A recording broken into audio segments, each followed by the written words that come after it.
Hey guys, so I'm a proud owner of Vision Trimax 30 wheel set, a disc one, and I had an issue with my end cap. So end cap is this part, this is the rear wheel as you see, since it has a free hub. And the issue I had was that this silver ring that is here at the end of the end cap stripped off.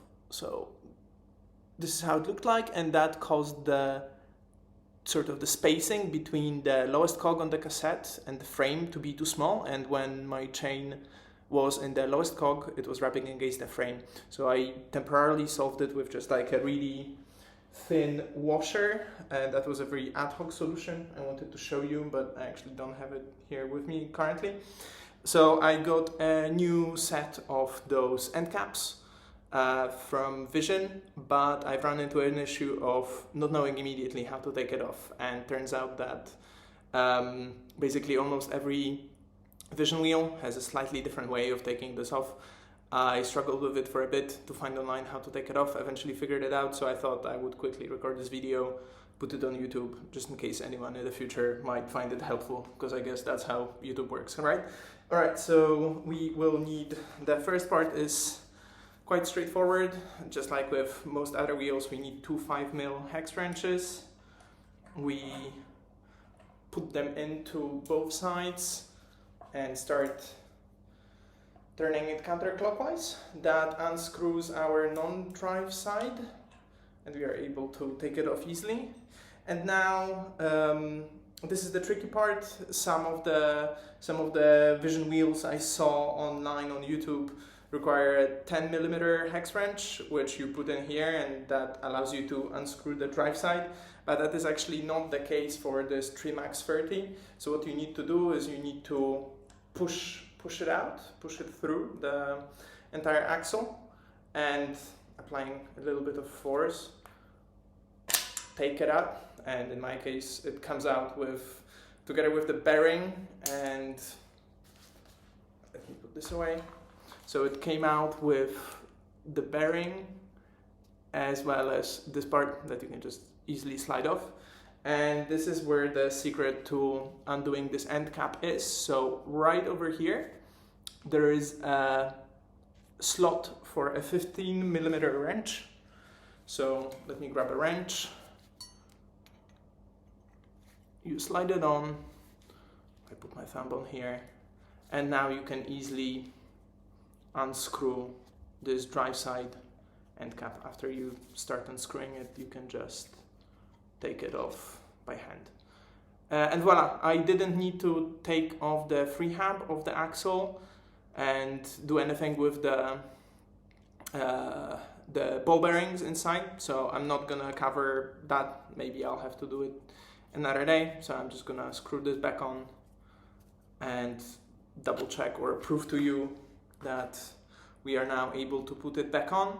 So I slide this ball bearing all the way towards the free hub like this, pop the whole thing, before we pop the whole thing back on, we put on this sleeve back onto the axle. On one side of this there is a little ridge, and quite frankly I just don't know which way it goes, so I'm just gonna pop it in whichever way. Please leave a comment if you know how to perform this procedure better. I would very happily take feedback and learn. And now we pop it back inside. So on this side the bearing is still in, on this side it popped out. That's the one we have right next to the free hub right now. And I'm just gonna fit it back in. So this part pops out here. We fit the free hub back into its place. It might need a little push and like a couple of attempts. This time it went in quite easily, but previously when I was doing this procedure for the first time I had to like play around with it a little bit. On this side it popped out, and now let me grab the end cap that we've unscrewed earlier. Like those parts have names. I will leave all the names in the description. So this part, for example, is WM613. Hopefully you can see it. This other side of the end cap that I was replacing, the drive side one, is MW405. I'm just placing this on the thread, push in a little bit. It comes in quite easily. And just to finish the procedure, again, 2 5mm hexes on both ends. I'm choosing to just tighten it until I see some resistance. Quite frankly, I don't know how much torque we should apply. Maybe this information is out there somewhere online. I failed to find it, so again, if you could let me know, I would love to know. And yeah, the wheel assembly is complete, the wheel, just mounting back the axle and the end caps. Cool, and that's all for today. Thanks for tuning in, and hopefully there is at least one person out there in the wide internet who will find this useful. Thanks, ciao.